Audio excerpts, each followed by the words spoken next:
భారత్ పొరుగు దేశం బంగ్లాదేశ్లో రాజకీయ ఉద్రిక్తలు తారాస్థాయికి చేరుకున్నాయి. గతేడాది బంగ్లాదేశ్లో జరిగిన అల్లర్ల సమయంలో మానవాళిపై జరిగిన నేరాలకు సంబంధించిన కేసులో మాజీ ప్రధాని షేక్ హసీనాను బంగ్లాదేశ్ ఐసీటీ అంటే ఇంటర్నేషనల్ క్రైమ్స్ ట్రిబ్యునల్ సోమవారం దోషిగా తేల్చింది. బంగ్లాదేశ్ హింసాత్మక ఘటనలకు ప్రధాన సూత్రధారి షేక్ హసీనానే అని పేర్కొంది. అప్పట్లో ఈ అల్లర్లో 1400 మందికి పైగా మరణించారు. వారందరి మరణానికి షేక్ హసీనా బాధ్యురాలని తేల్చి చెప్పేసింది. అల్లర్లు తగ్గించేందుకు అవసరమైతే హెలికాప్టర్లను ఉపయోగించాలని భద్రతా బలగాలకు షేక్ హసీనా సూచించారు. అంతేకాదు తనకు వ్యతిరేకంగా ఉన్న ముఖ్య 226 మందిని చంపాలంటూ తన అనుచరుడు షకీల్ ను హసీనా ఆదేశించారు అని విచారణ సందర్భంగా న్యాయమూర్తులు పేర్కొన్నారు.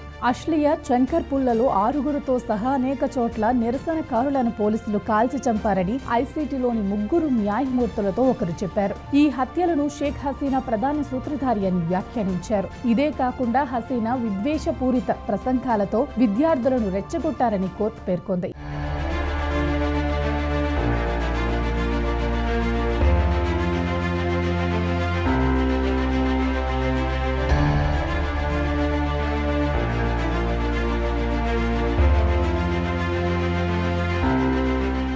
ఈ మేరకు ఉరిశిక్ష విధిస్తూ సంచలన తీర్పు వెలువరించింది. ఈ కేసులో మాజీ హోంమంత్రి అసాదుజ్మాన్ ఖాన్ కు సైతం కోర్టు మరణశిక్ష విధించింది. ఈ నేపథ్యంలోనే దేశవ్యాప్తంగా దాడులు చోటు చేసుకోబోతున్నాయి. హసీనాకు చెందిన హవామీ లీగ్ దేశవ్యాప్త బంద్ కు పిలుపునిచ్చింది. హవామీ లీగ్ ఆ పార్టీ కార్యకలాపాలను యునస్ ప్రభుత్వం నిషేధించినప్పటికీ ఈ బంద్ కు పిలుపునివ్వటం ప్రాధాన్యత సంతరించుకుంది. మానవత్వానికి వ్యతిరేకంగా చేసిన ఈ నేరాలకు 2 ప్రధాన సూత్రధారులుగా తేల్చింది. ఇదే నేరంతో ప్రమేయం ఉన్న మాజీ police general inspector Chowdhury Abdul Al Mamun కు 5 సంవత్సరాలు కఠిన కారాగార శిక్ష పడింది. మాజీ ప్రధాని షేక్ హసీనా ప్రస్తుతం భారత్ లోనే తలదాచుకుంటున్నారు. తన ప్రభుత్వానికి వ్యతిరేకంగా ఉద్యమాలు చెలరేగటం, ఆ తర్వాత ఉద్వాసకు గురైన వెంటనే ఆమె భారత్ కు వచ్చారు. 2024 ఆగస్టు 5వ తేదీన అక్కడ సైనిక తిరుగుబాటు ఉద్యమకారులను తప్పించుకుని సరిహద్దులను దాటారు. భారత్ లో అడుగు పెట్టారు. ఆమెకు భారత్ ఆశ్రయం ఇచ్చింది. అప్పటి నుంచి ఆమె ఢిల్లీలో ఓ రహస్య ప్రదేశంలో నివసిస్తున్నారు. కేంద్ర ప్రభుత్వం ఆమెకు పూర్తి రక్షణ కల్పించింది. తన తల్లికి మరణశిక్ష పడటం పట్ల షేక్ హసీనా కుమారుడు మాజీ ప్రభుత్వ సలహాదారు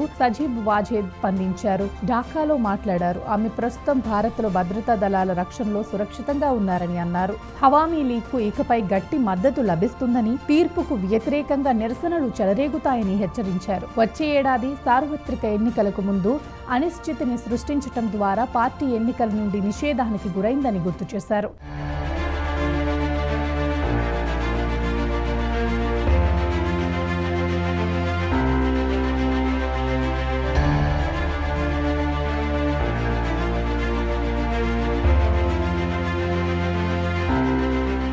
తనకు మరణశిక్ష విధిస్తూ ఢాకాలోని ఇంటర్నేషనల్ క్రైమ్స్ ట్రైబ్యునల్ ఇచ్చిన తీర్పుపై బంగ్లాదేశ్ మాజీ ప్రధాని హసీనా స్పందించారు. ఈ తీర్పు పక్షపాతంతో కూడినదని, రాజకీయ ప్రేరేపిత తీర్పు అని వ్యాఖ్యానించారు. అలాగే తనపై వచ్చిన అన్ని ఆరోపణలు హసీనా తోసిపుచ్చారు. ఎన్నికే కానీ తాత్కాలిక ప్రభుత్వం తప్పుడు తీర్పు ఇప్పించడంపై ఆమె అసహనం వ్యక్తం చేశారు. అంతేకాదు కోర్టులో తన నిర్దోషిత్వాన్ని నిరూపించుకునే అవకాశం ఇవ్వటం లేదని మండిపడ్డారు. తన న్యాయవాదులు గైర్హాజరుతో తన తరపున వాదించడానికి కూడా తనకు న్యాయమైన అవకాశం ఇవ్వలేదన్నారు. పేరుకే ఐసీటీ తప్ప అందులో అంతర్జాతీయం ఏమీ లేదని విమర్శించారు. ఎప్పుడూ న్యాయం జరగలేదని ఆరోపించారు. అటు తాత్కాలిక ప్రభుత్వంలోనూ తీవ్రవాద శక్తుల హత్యకాండల ఉద్దేశానికి, భయానక ధోరణికి హసీనా మరణశిక్షే నిదర్శనమని హవామీ లీగ్ పార్టీ పేర్కొంది.